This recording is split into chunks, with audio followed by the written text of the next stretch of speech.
On a une planète qui est limitée, on a des ressources limitées et donc la consigne permet de réduire à la fois les matières premières pour concevoir des emballages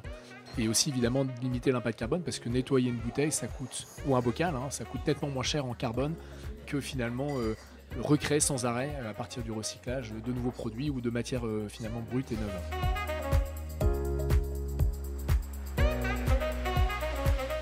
Bah, c'est le côté pratique, dans un premier temps avec le fourgon, on livre facilement tous les jours, le jour même, des super produits de bonne qualité, avec un emballage qu'on remet dans une caisse plutôt que dans une poubelle, donc la poubelle on la met moins souvent. Donc on a vraiment cet argument praticité, mais très rapidement la petite touche écologique arrive dans la conscience de la famille ou de nos clients parce que ils se rendent compte que sans effort, ils font un geste pour la planète. Et donc, finalement, c'est ce combo des deux qui nous amène à avoir une clientèle très fidèle et heureuse de repasser à la consigne.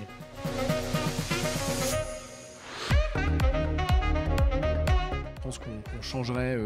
un truc très rapide qui est la loi tout de suite en remettant l'ensemble déjà des emballages en verre avec une obligation d'être réemployé, donc consigné. Et puis je changerais l'objectif de la loi GEC qui est 2040, fin du plastique et fin de l'emballage unique en France, et je le mettrais